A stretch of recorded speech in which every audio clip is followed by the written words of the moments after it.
September 17th, the Texas Longhorns opened their 1983 season at Auburn, totally dominating the highly ranked War Eagles, 20-7.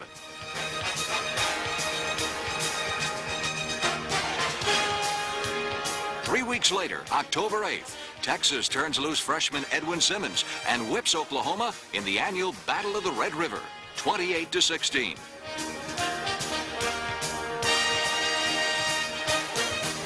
The Horns accelerate their drive to the Cotton Bowl by ending SMU's 21-game unbeaten streak.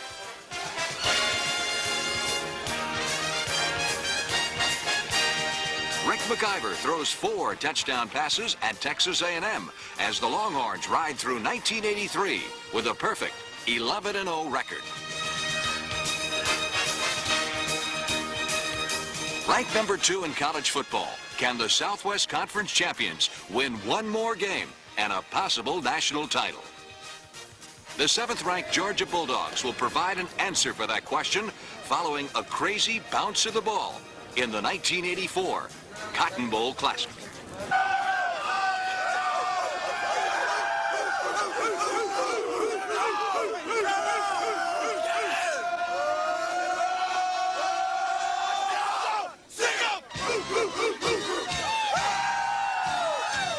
I think it'll be a close game, but I think Georgia will win. Texas, because we got the best team. How about them dogs? Georgia, of course. Texas is going to win because they're number 1. Georgia. Texas. Good dog. Take 'em. With a bark that may be worse than their bite, Georgia fans have shared in the accomplishments of college football's most successful team over the last 4 years.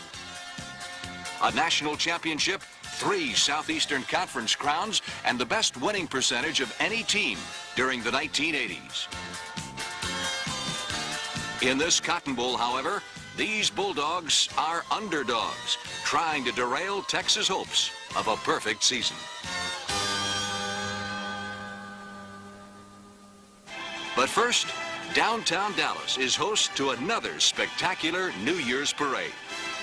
A bright, sunny January 2nd greets the many families who line the streets of Big D to enjoy some of the largest and most breathtaking floats ever seen.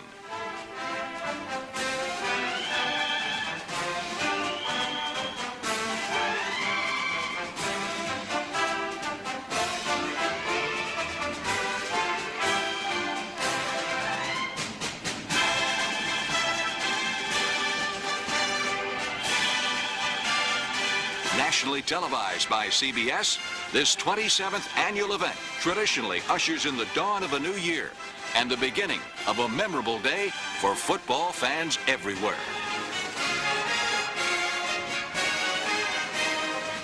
With special theme floats honoring the Academy Award-winning movie, Gone with the Wind, and a tribute to the United States Olympic team, downtown Dallas has witnessed another popular extravaganza. Now, the Battle of Georgia and Texas, 2 of the nation's finest, is about to begin.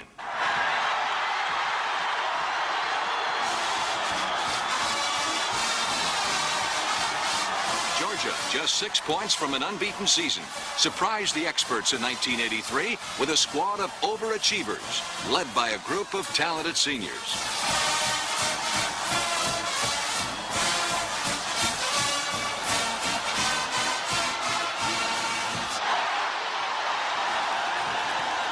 Texas, the host team, unbeaten and untied. These Longhorns rode a bold, reckless defense to their 22nd Southwest Conference championship and a number 2 national ranking. But there is a major mystery surrounding this Texas team and the Cotton Bowl Classic. Which one of the 3 Longhorn quarterbacks will start? McIver, the passer, Morshell, the runner, or Dodge, a combination of both? Bevo doesn't know, UGA 4 doesn't care, and Fred Akers isn't telling.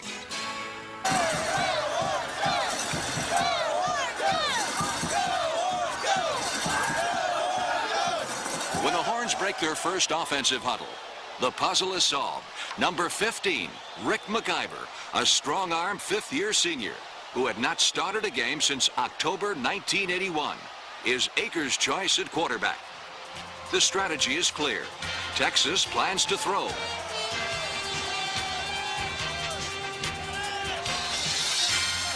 And throw they do. 37 yards on the first play stuns Georgia and gives Texas a quick advantage. After the Horns advance inside the Georgia 8, the 10th best scoring defense in college football sets the tone for a struggle everyone says will be razor tight. On 3 tries, they smother the Texas offense. The Longhorns must settle for 3.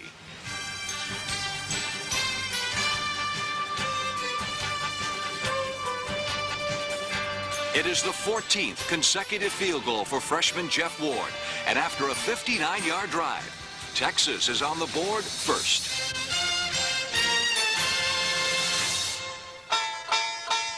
This surprising Georgia team began 1983 determined to prove that they could win without a superstar named Herschel. And win they did, with a one-for-all, never-give-up spirit that gave Vince Dooley one of his most memorable seasons. The 7th active winningest coach in college football, Dooley's strategy today lies with a barbed wire defense that he believes can hold Texas in check.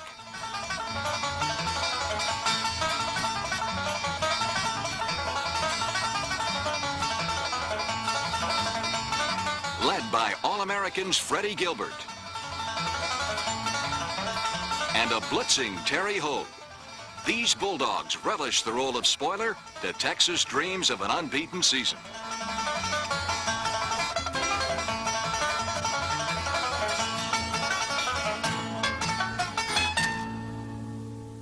Let's go, Red. Fred Akers, with a phenomenal winning record at Texas, has taken the Horns to 7 consecutive bowls. He knows the Georgia defense will not surrender a lot of points and knows that every play is vitally important. Late in the first period, on a critical 3rd and long, Akers has called a rollout pass to Brent Duhon. Duhon pulls in the throw, but there is a problem. What? No!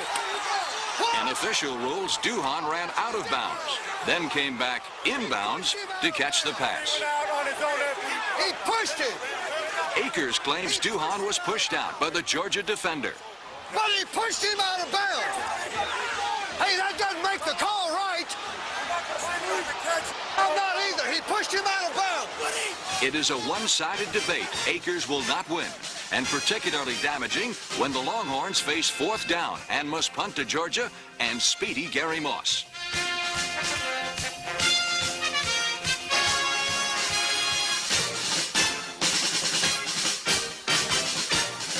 A dashing, twisting 29-yard return gives the visitors good field position. But this time, the Longhorn defense is rock solid, and Georgia, which has never beaten Texas, must counter with a field goal.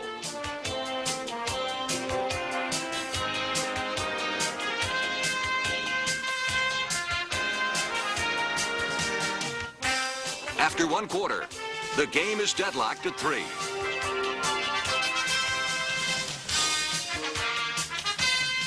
With a game plan perhaps dictated by the loss of injured freshman runner Edwin Simmons, Texas continues to throw bombs at Georgia's secondary.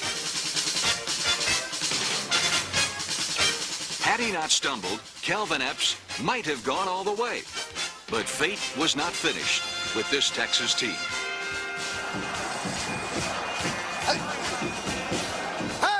When the Horns fail to see their coach frantically calling for a timeout, McIver throws into a pass pattern that Akers probably wanted to change.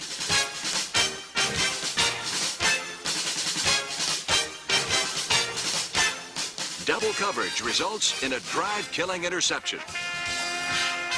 And as so often throughout 1983, Bulldog tenacity smiles on the red and black and frowns on their opponent.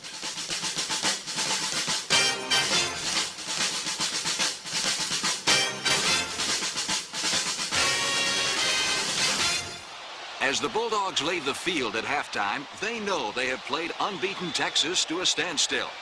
Just as they found a way to have another great year, now Vince Dooley's challenge is to find a way to win this game.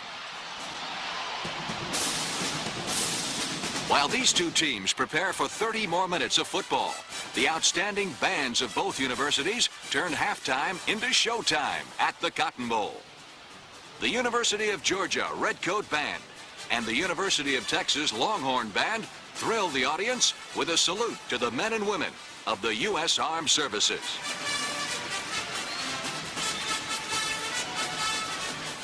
The fabulous Kilgore College Rangerettes, making their 35th consecutive appearance at the Cotton Bowl Classic, join the celebration with the pinpoint precision of their routines.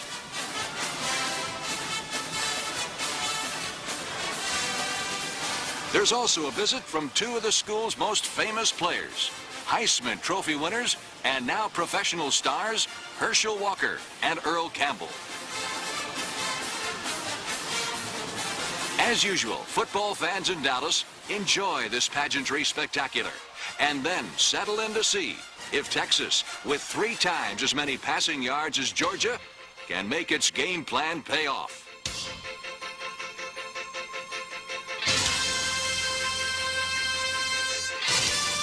Facing a 3rd and 2 at the Georgia 25, Akers decides to send his tailback up and over All-America guard Doug Dawson and center Mike Ruther. Another test for Dooley's defense.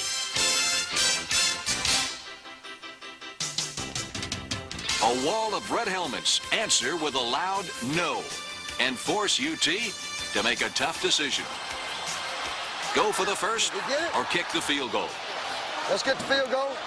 Let them measure. Let's take the field goal. Yeah, we're going to get the field goal. All right, let's go get it now. The field goal. Talking with his assistant coaches above the stadium, Akers explains his thinking. We're going to kick it. And we got a chance to take the lead. We're going to do it. Another Jeff Ward field goal slides Texas ahead by 3. All right. All right.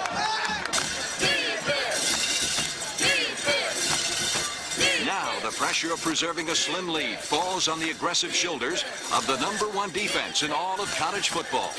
A sudden impact defense that takes the personality of its leader, Jeff Lighting, and says, go ahead, make my day.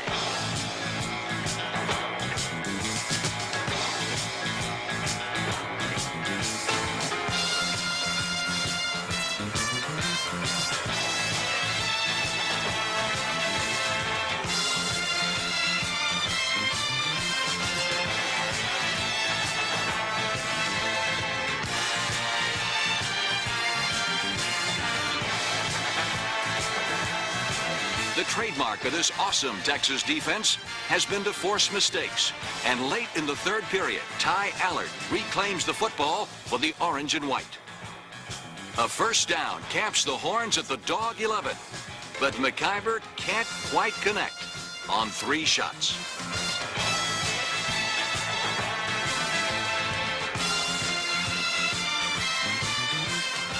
The 3rd quarter had belonged to Texas all year as they outscored opponents 135-13. All they can add here is 3 more. Will it be enough?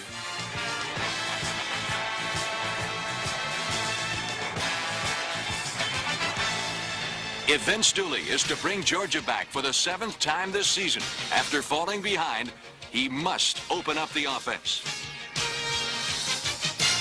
But on the initial play of the 4th period, John Lastinger hurls into the teeth of the talented Texas secondary. Jerry Gray, one of 3 All-Americans on this awesome Texas defense, kills the Bulldog threat.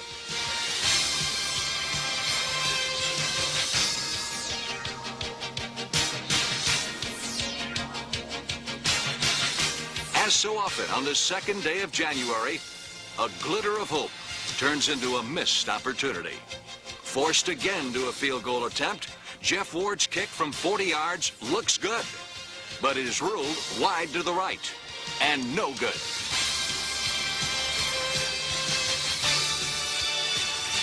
Anybody got any problems? Any problems, B? Trailing 9-3, No one on the Georgia sideline has given up. Keep going after him. Keep after him. Beat Georgia, man. But with the Texas defenders teeing off on Lastinger, the Georgia cause looks dim.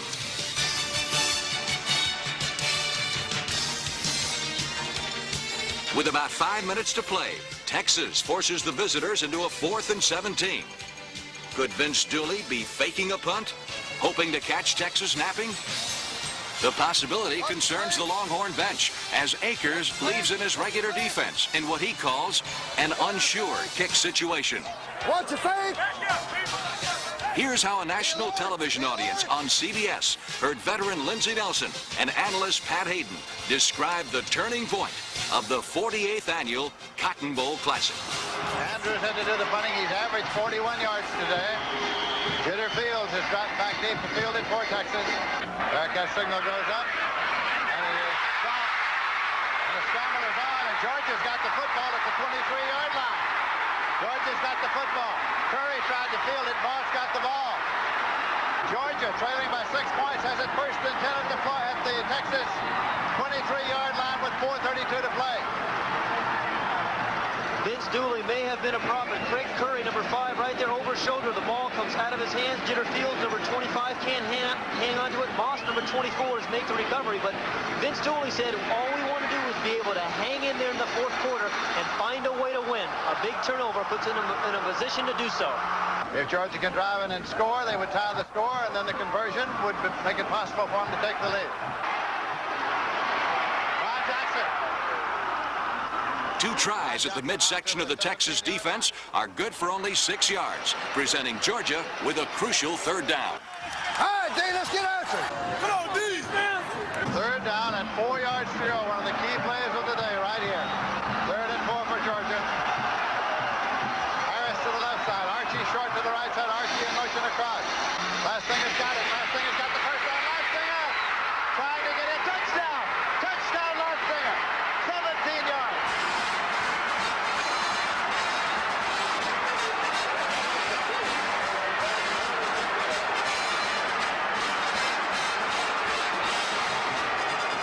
With Kevin Butler's placement, the Bulldogs are ahead for the first time by 1 slim point.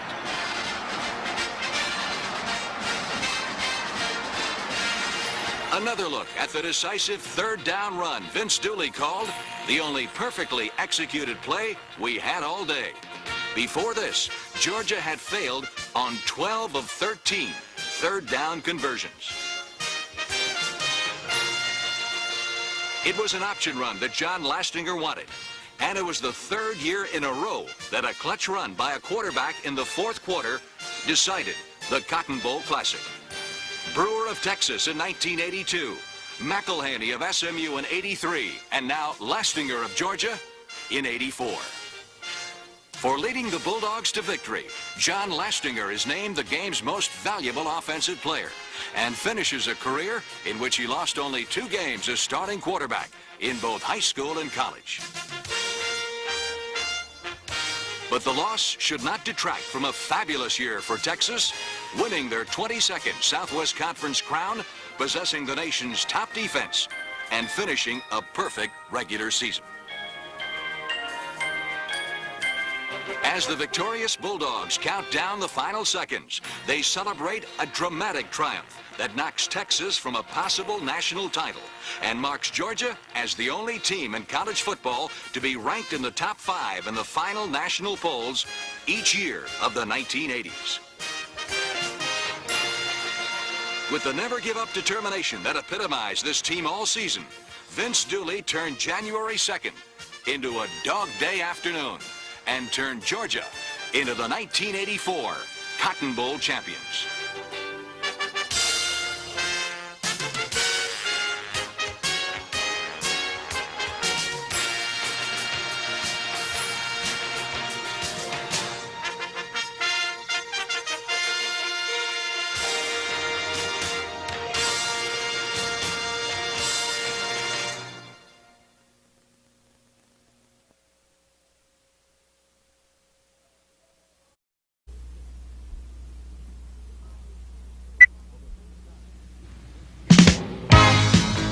For the first time in recent history, the New Year's Day Bulls could have little effect on determining a national champion.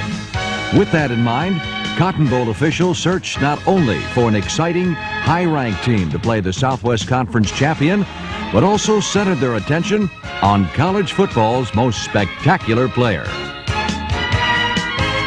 On November 23rd in Miami, as a national television audience watched on CBS, they knew they had picked a winner. Drops straight back, has some time. Now scrambles away from one hit.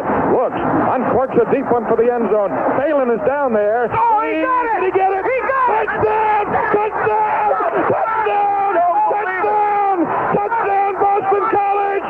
He did it! He did it! The amazing miracle maker, Doug Flutie, and nationally ranked Boston College would bring their magic to Dallas. Their opponent, the underrated, but always dangerous University of Houston. And together, these two explosive teams would produce an unforgettable clash of Cougars and Eagles in the 49th annual Cotton Bowl Classic.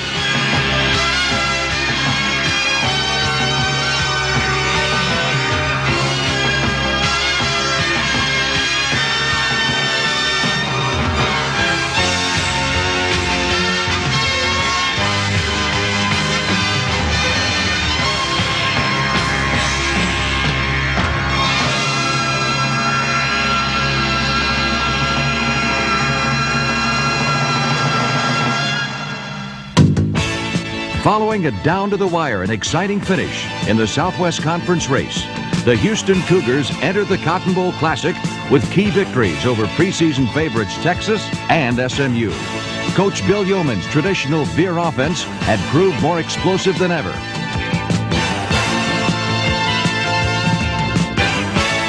His pass defense was the second best in the Southwest Conference. And the fiery Cougars perhaps found an added incentive on this New Year's Day.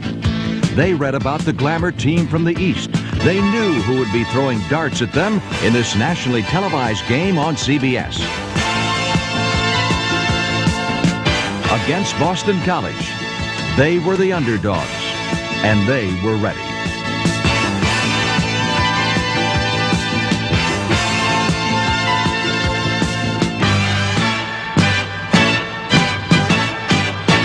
Before the Battle of Boston College and Houston began, Cotton Bowl hosts, as usual, rolled out the red carpet. At the annual Big Play Luncheon, officials of both schools and teams were honored guests, along with head coaches Jack Bicknell of Boston College, making his first appearance in a New Year's Bowl. And Houston's Bill Yeoman, bringing his team to the Cotton Bowl for an amazing fourth time in 9 years. A new Spirit Award, sponsored by American Airlines, was presented to Arkansas senior Mark Lee for outstanding athletic, academic, and citizenship achievements. On New Year's Eve, veteran CBS sportscaster Lindsey Nelson received a surprise gift from the association chairman, J.L. Huffines Jr., honoring Lindsey's 25 years broadcasting the Cotton Bowl Classic.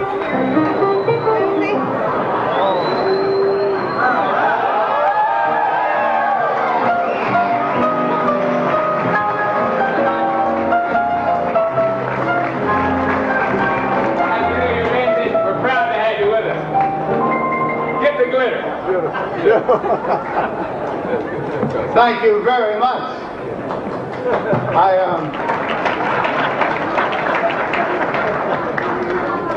I don't know whether it's good for another 25 years or not, but I'll give it a try. And now, ladies and gentlemen, the Queen of the Cotton Bowl, from the University of Houston, Beth Allen.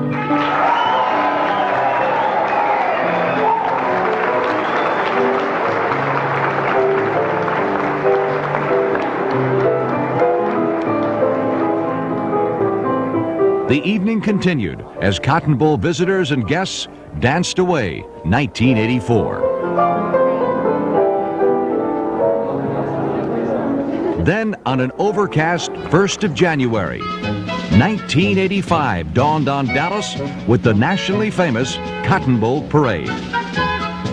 Spectacular floats and bands of both universities thrilled a CBS television audience and the many who lined the streets of Big D. For all who were watching and waiting, the big game was just hours away.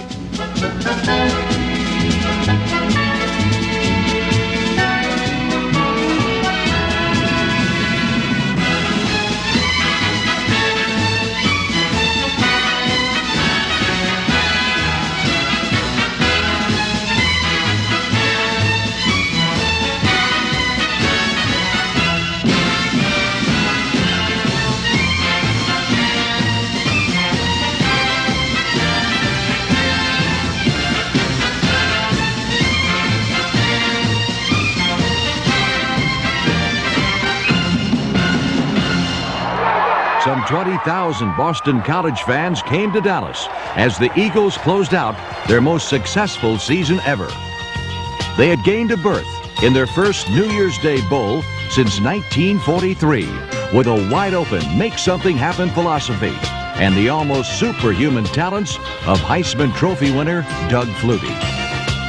They led college football in scoring with a game plan Coach Jack Bicknell described this way: "We come out passing and then take what the defense gives us." So it was not a big surprise that on his 8th offensive play of the 1985 Cotton Bowl Classic, Doug Flutie fired a missile and found his target.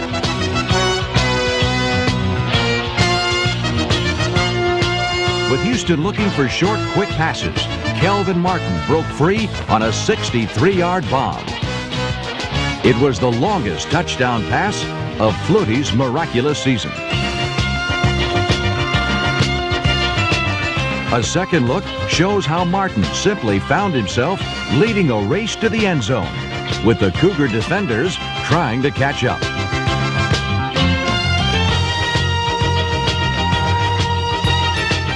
With pitcher and catcher both standing 5'9", Flutie and Martin may be the smallest passing combination in major college football, but big enough to ignite an explosive offense that had scored at least 20 points in every game in 1984. To win 9 games, the Eagles had to play both sides of the ball.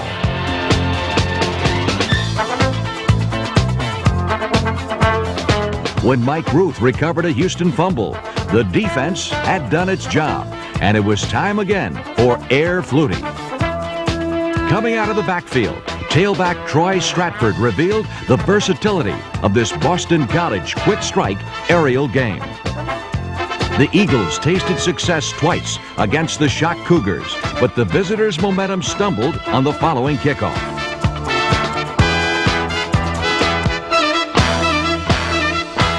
At the 2-yard line, junior Earl Allen began a run upfield that would not only bring Houston fans back to life, but would set a Cotton Bowl kickoff return record.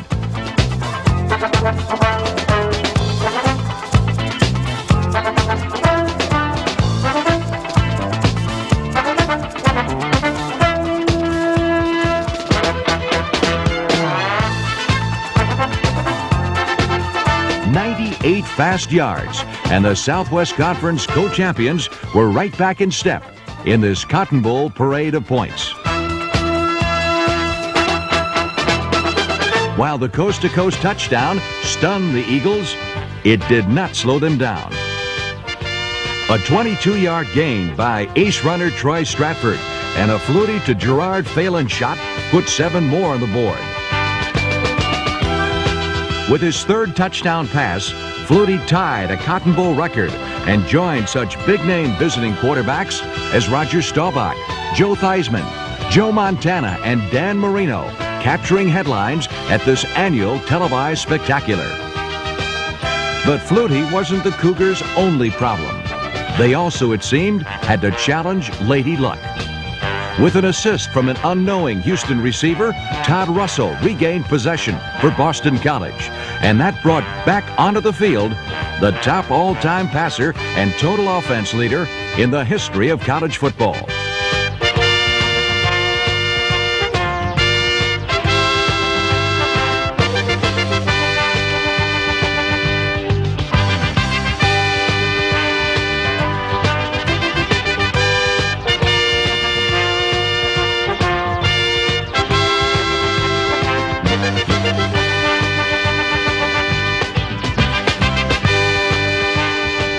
when high jumper Steve Strahan lifted himself into the end zone.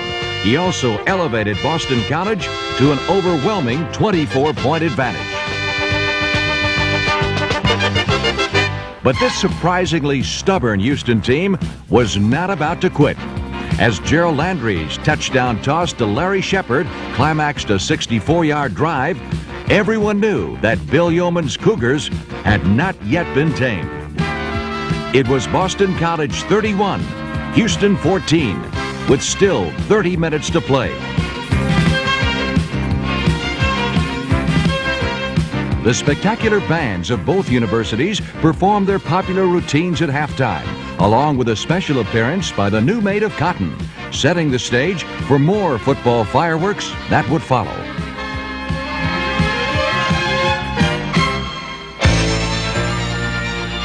For Houston to mount a second-half comeback, sophomore quarterback Gerald Landry would be a key. Mixing the passing game with his option offense, Landry moved the Cougars 65 yards in just 4 snaps. The bulk of the yardage coming from the power of sophomore Raymond Tate, whose 72-yard run on the final Saturday of the season had beaten Rice and clinched Houston's Cotton Bowl berth.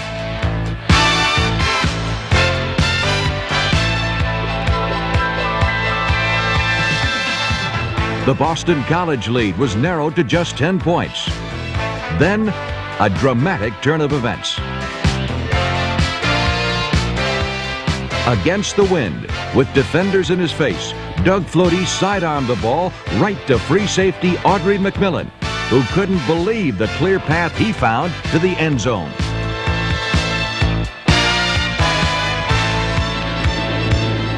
The 25-yard touchdown was the first time ever a Flutie pass had been picked off and returned for 6 points. A second look revealed a high snap from center and the immense pressure on Flutie as he looked for a receiver and released the ball. McMillan, who began his career as a quarterback, admitted he was out of position when he made the catch, but he was in the right place at the right time to sting Boston College and make it a perspiringly tight 31-28 game.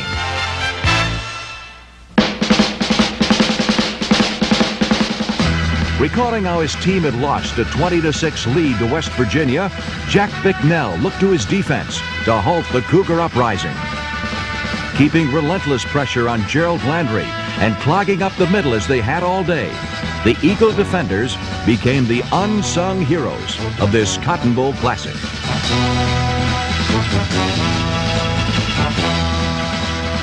They had played disciplined football all afternoon against Houston's superior speed and repeatedly stopped the Cougars in key situations. Now it was imperative that the Eagles expand their 3-point advantage. With Flutie's passing grounded by pesky winds, Boston College turned to its underrated but extremely potent running game. On 4th and 1, at the Houston 35, the moment of truth arrived. Could the Eagles make that one tough yard to keep possession? The play was called 20 jump, and Steve Strahan had leaped for a first down 14 out of 15 tries during the past 3 years. It proved to be a sure bet.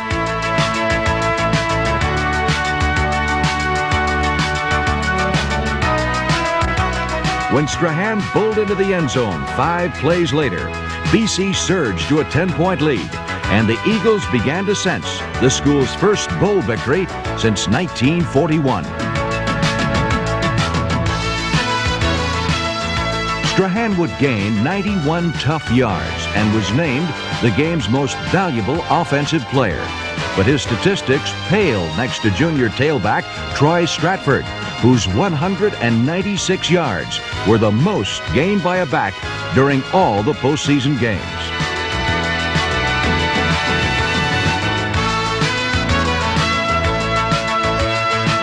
Stratford's second touchdown of the game gave Boston College 45 points and 533 total yards, both Cotton Bowl records, and emphatically called a halt to Houston's valiant attempt at a comeback.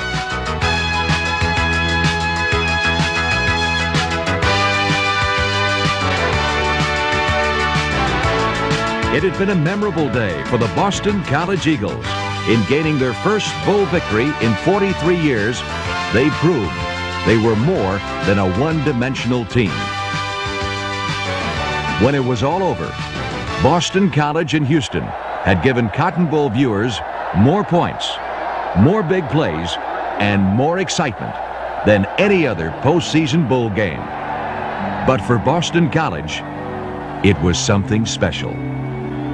As long as they play football on Chestnut Hill, they will cherish memories of their Heisman Trophy quarterback and a team of heroes who went to Dallas and brought home a victory in the 1985 Cotton Bowl Classic. I would be nothing without you.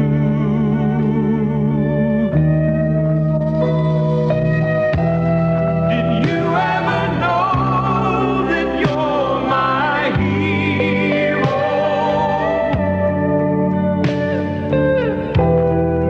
And everything I'd like to be.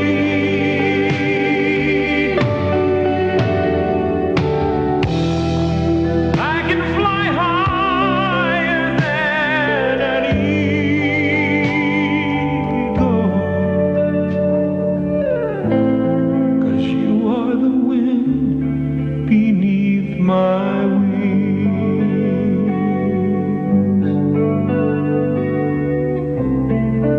You are the wind beneath my wings.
Southwestern football fever is concentrated in the Lone Star State as the Galloping Gales of St. Mary's invade Dallas, Texas to pit power against the razzle-dazzle of Texas Tech.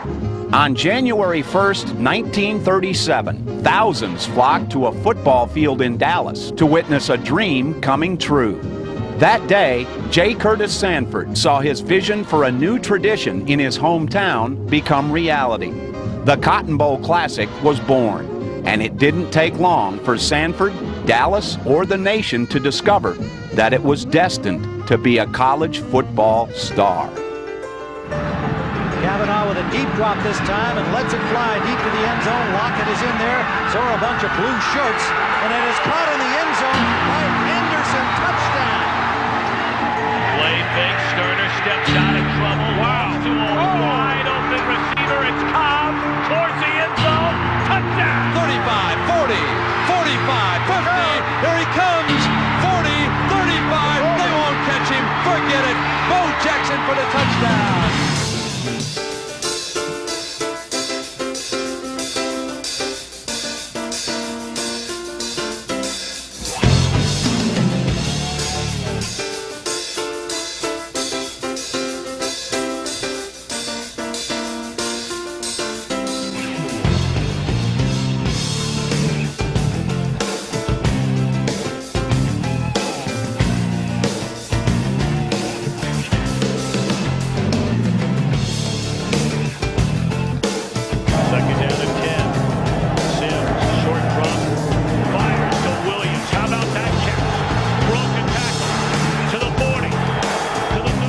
70 years after Sanford's dream came alive, the AT&T Cotton Bowl Classic continues to shine, thanks to a tradition unlike any other, and a legacy of so many memories that have made the New Year in Dallas truly special. Number one on the list has to be 1954, Alabama against Rice. A record-breaking day for Rice's All-American running back, Dickie Magle. His 3 touchdowns and 265 yards rushing was the best performance ever by a running back in Dallas. But Magle will always be remembered for one play in the second quarter. Taking a handoff near his own goal line, he broke away up the sideline. When suddenly, from off the Alabama bench came Tommy Lewis to tackle him. The shocked referees awarded Magle with a 95-yard touchdown run, the longest in Cotton Bowl history. 19 years later, Bear Bryant brought the Crimson Tide back to Dallas, and Alabama led the Texas Longhorns late in the game when Alan Lowry broke free on the opposite sideline on a play that sparked quite a debate. Did the Horns quarterback steer clear of the sideline stripe, or did he step out of bounds? The referees said it was a touchdown, and Texas went on to win 17-13.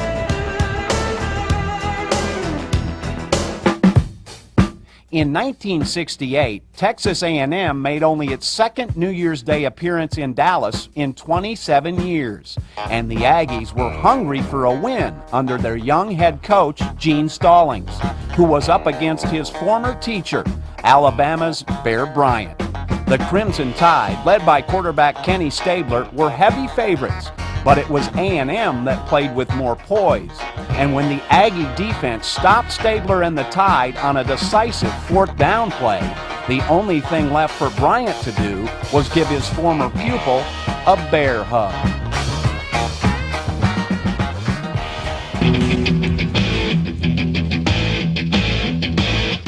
The 70s were marked by the return of Notre Dame to bowl competition.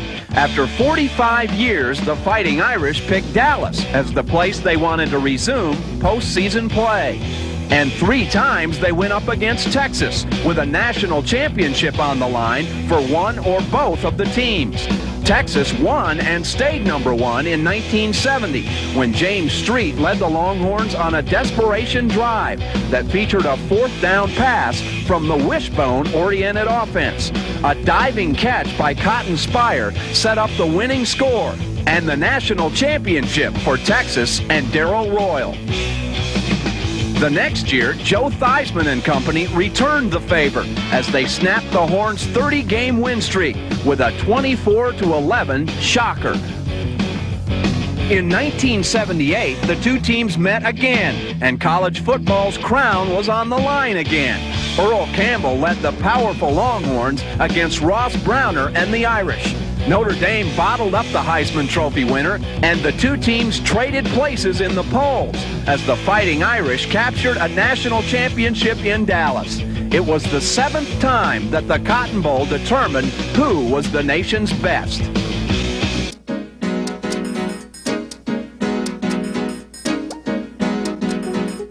The list is seemingly endless. The teams and coaches that have run down that ramp and into Cotton Bowl history, and the players that have set themselves apart from the crowd. Players like Bobby Lane of Texas, who in 1946 scored all of the Longhorns' points. Lane ran for 3 touchdowns, passed for 2 more, and caught a scoring pass, and kicked 4 extra points as Texas beat Missouri 40-27. In 1949, Doak Walker from SMU became the first Heisman Trophy winner to play in the Cotton Bowl Classic. January 1st was his birthday, and he celebrated with a 21-13 victory over Oregon and their star quarterback, Norm Van Brocklin.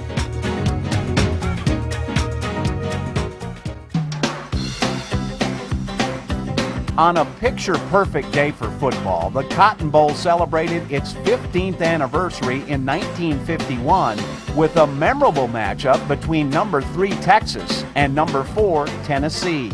Much of the credit for making it so memorable goes to Tennessee's dynamic backfield duo of halfback Hank Loricella and fullback Andy Kozar, who combined to run for well over 200 yards between them. While Loricella wowed the crowd of more than 75,000 with a dazzling 75-yard run in the first quarter to set up the Volunteers' first touchdown, it was Kozar's pair of bruising second-half scoring runs that secured the upset and one of the most celebrated bowl victories in the history of Tennessee football. In 1957, the Syracuse Orangemen invaded Dallas with their All-American running back Jim Brown to play TCU, led by their All-America running back Jim Swink. And although Brown scored 3 times, Swink's 3-yard run won it for the Horned Frogs in the fourth quarter, 28-27. The 60s opened with a bang in Big D. Syracuse was back in the bowl for the second time in 3 years and ranked number 1 in the country. Pinned deep in their own territory on the game's second play from scrimmage, the Orangemen pulled off the halfback pass to perfection. Ernie Davis got behind everyone on an 87-yard scoring toss, the longest in Cotton Bowl history, and Syracuse beat Texas. The 1963 Classic marked just the second appearance of LSU on New Year's Day in Dallas. And the opponent that day, the undefeated Texas Longhorns, led by Darrell Royal. When the afternoon was over, the Longhorns were headed back to Austin with their first loss. The LSU defense bottled up the Horns all day, allowing them just 172 total yards. And they remain the only team to ever shut out Texas at the Cotton Bowl Classic. 3 years later, the Tigers were back to spoil the New Year's Day party for the Arkansas Razorbacks. A then Cotton Bowl record crowd of 76,000 watched a rematch of the 1947 Classic when the teams battled to a scoreless tie. The Razorbacks were riding a 22-game winning streak and had their eyes on a second consecutive national championship. Down 7-0 after the first quarter, the Tigers scored twice in the final 4.5 minutes of the first half and pitched a second-half shutout to pull off another upset and give head coach Charlie McClendon a perfect 2-0 record at the Cotton Bowl. It was college football's game of the year for the 1963 season. Texas 10-0, number 1 in the country, against number 2 Navy, led by Heisman Trophy winner quarterback Roger Staubach. But on this day, it was the youngest player on the field who shined, and the Texas quarterback. 6 plays into the game, Duke Carlisle went deep and found his target, 18-year-old Phil Harris. It was the first of 2 first-half bombs the duo dropped on the midshipmen, and when the dust had cleared, the Longhorns had won the national championship. On New Year's Day, 1965, the Arkansas Razorbacks and head coach Frank Broyles came to Dallas with something to prove. 1, that they could beat Nebraska, and 2, that they were the best team in the nation. By the end of the day, they had done both. The Hogs mounted a courageous fourth-quarter comeback to beat the Cornhuskers 10-7. Broyles, the Razorbacks, and Arkansas had their very first national championship. In 1974, the Nebraska Cornhuskers were back to celebrate the new year in Dallas with a new head coach. And when the day was over, Tom Osborne, who had been handpicked by the legendary Bob Devaney as his replacement, had much more to celebrate. Osborne's Huskers went in as underdogs against Texas, but played them to a standstill in the first half. The teams went to the locker room tied at 3. The second half was all Nebraska, as they scored 16 unanswered points to pull away. It was Osborne's first victory ever in a bowl game, and launched his legacy of postseason magic.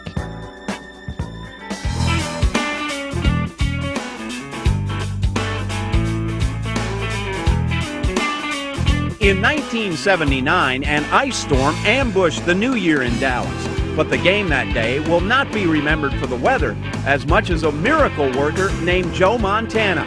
The Houston Cougars seem to have put the game on ice, going up 34-12 on Notre Dame with just 7.5 minutes to play. It turns out Montana had them right where he wanted them, hitting Chris Haynes for the tying touchdown as time expired before Dallas native Joe Eunice connected on the extra point, completing one of the greatest comebacks in bowl history.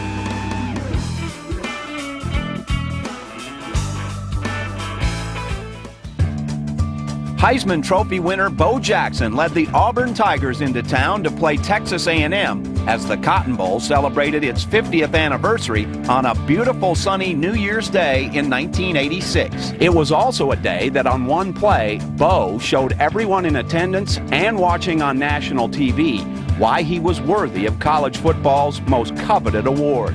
In the second quarter, he hauled in a pass behind the line of scrimmage, then turned on his blazing speed and blew past the entire Aggies defense on his way to the end zone. Bo's brilliant 73-yard touchdown remains a signature play in the history of the Classic.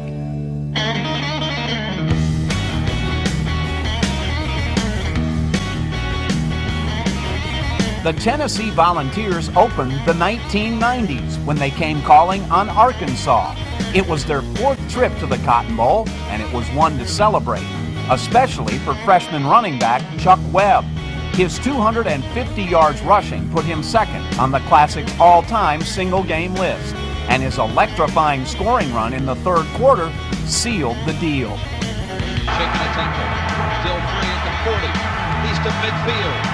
To the Arkansas 40. Now cutting back to the right side. A brilliant move to the 10. He's going to score for Tennessee. 1999 brought yet another Heisman Trophy winner to the Cotton Bowl, Ricky Williams from the University of Texas. Williams and the Longhorns ran wild against the Mississippi State Bulldogs, closing out the 20th century Texas style. On January 2nd, 2004, perfect weather conditions set the stage for an amazing aerial display at the Classic. Oklahoma State wide receiver Rashawn Woods set a Cotton Bowl receiving record with 11 catches for 223 yards. But it was Mississippi All-America quarterback Eli Manning who stole the show. Manning threw 2 touchdown passes and ran for another, and did his daddy proud, bringing home a bowl victory to Ole Miss for the first time since Father Archie did it 34 years earlier.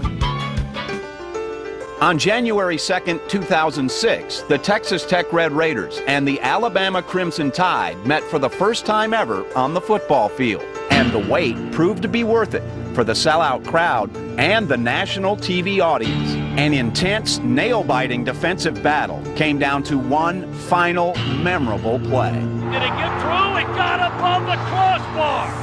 It looked like it had no chance, but Christensen has won the Cotton Bowl for Alabama.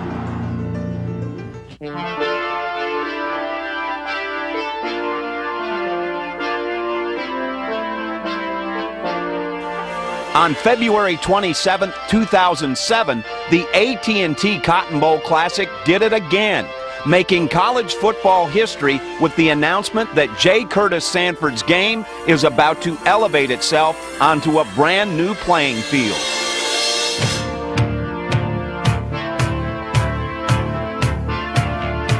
A spectacular, state-of-the-art field of dreams that will proudly carry on the vision of its founder.